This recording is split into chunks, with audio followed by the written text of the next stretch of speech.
One of my favorite writers is Peter Watts. He's a Canadian marine biologist, a published author, and a convicted felon. Nevertheless, he always delivers an entertaining, dark, hard science fiction. And today, we're going to be going right into Echopraxia. As a huge fan of Peter Watts' novel, Blindsight, I became as giddy as a fanboy when I learned that he was making another novel set in that same universe. I liked this novel enough to order a second copy to give to a friend, but it turns out I somehow got the German translation of it. A lot of Peter Watts' plot elements are derived directly from scientific breakthroughs. Like, in this book, for instance, there's a 10-page bibliography of various works cited, but enough about me drooling over the scientific background. The plot itself is pretty interesting. The main character is a baseline human, stuck in the middle of various transhumans and posthumans, and even more incomprehensible forces. The novel before this, Blindsight, was essentially first contact with a very Lovecraftian sort of alien. This one, however, is a journey to the heart of the solar system, to follow this strange signal. And given the tone of most of Peter Watts' works, what they find is full of sunshine and lollipops. One of the things that I found the most interesting in this novel were some of the various posthumans and transhumans. The Blindsight universe, for instance, has a really cool take on vampires.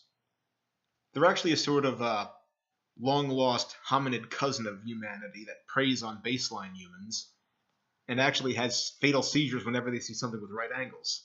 That's where the story behind the weakness to crosses comes from. Of course, in the backstory, a ruthless corporation genetically revives vampires and decides what could possibly go wrong with this. There's also a faction of hive-minded monks, essentially called the bicameral order here, that overclocks their brains to act as giant hive-minded computer, essentially a brain net. These guys essentially own the patent office with all their different inventions. These guys are fairly interesting and actually based on some real interesting real-life research. Last but not least are Peter Watts' take on zombies. Now, there's actually two versions of zombies in the Blindsight and Echopraxia universe. One is a kind of person infected with a brain-destroying virus that makes him a violent sociopath. The other one is a bit more interesting. The other one is able to essentially go on a sort of autopilot. A sort of mindfulness meditation meets muscle memory times 1,000. Essentially, they turn their conscious mind off for several years at a time, during which time they become smarter, more creative, and gain faster reaction times. So essentially, in this universe, a soldier would undergo a procedure where they would sign up, be given this procedure, then they would wake up a few years later with their tour of duty done. A lot of this mirrors findings from Benjamin Libet, a very interesting neuroscientist from the 80s.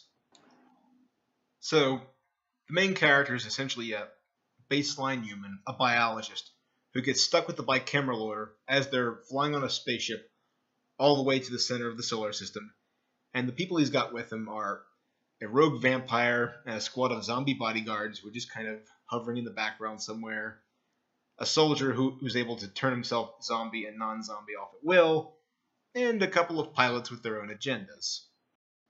Without spoiling too much, let's just say the neurobiology of a particular kind of spider is particularly relevant to a certain character's fate. Peter Watts can write very well when it comes to characters, action scenes, set pieces. I can't really think of much I could critique on the novel except that it ends. There's a whole lot left vague about the ending, but I'll let you guys be the judge of that. If you like hard sci-fi, neurobiology, and cosmic horror, check out Blindsight and Echopraxia. Some other Peter Watts projects are also fairly interesting. He also wrote the Rifters trilogy about a group of underwater workers that inspired the computer game Soma, which I also recommend, as well as the novelization of Crisis 2. So, I hope to see you next time, here at the School of Night.